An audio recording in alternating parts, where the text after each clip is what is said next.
بص يا معلم، مين اللي هياخد البلندور من وجهة نظري؟ دول الاسامي اللي مرشحين للبلندور. طيب، عايزين نجيب كام اسم كده اللي عايز اعلق عليهم.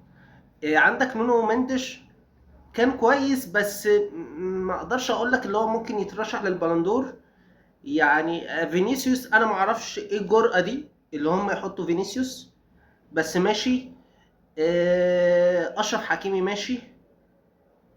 ايرلينج هالاند يعني. بس تعال نكمل تعال نكمل، كل واحد بقى وبنسبته. عثمان ديمبلي 80%، وانا بقول عثمان ديمبلي هو اللي هياخدها.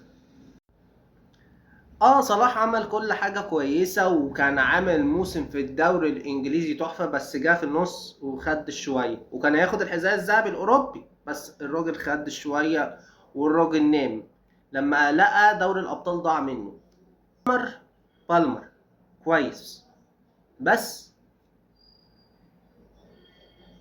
يعني كويس، بس يعني بس يتحط في القائمة. تعالى بقى ونقف في حتة، يامال ولا صلاح؟ النسبة دي صلاح أقل منه. أنا شايف يامال أكتر في عدد البطولات، طبعا واخد 3 4 بطولات. واخد الدوري تقريبا، واخد السوبر الأوروبي، السوبر الأسباني، يعني واخدين الكوبا الأسباني برضو حاجة زي كده. واخدين 3 4، واخدين ثلاثية السنة دي. أنا بقالي فترة مش متابع، بس واخدين ثلاثية. صلاح واخد الدوري بس، فطبعا يعني يامال يكسب، بس أرقام وإحصائيات صلاح. يعني دي احنا مش هنتكلم فيها، أرقام وإحصائيات صلاح. يامال كان عامل شغل رهيب مع الفريق، فطبعا يامال هو اللي هيبقى في الكف.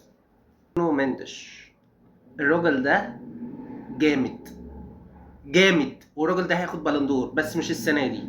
والراجل ده كان عامل شغل دفاعي ابن فجره، والله العظيم. الراجل ده كان عامل حته شغل دفاعي، وكان عامل شغل رهيب مع البرتغال فظيع، وكان عامل شغل مع باريس فظيع، بس مش احلى ارقام.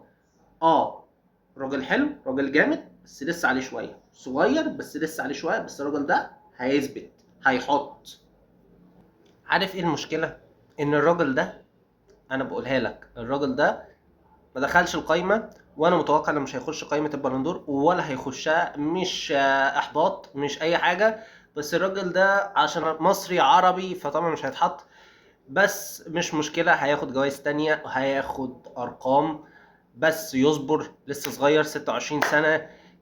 لسه عنده العمر، لسه عنده الوقت.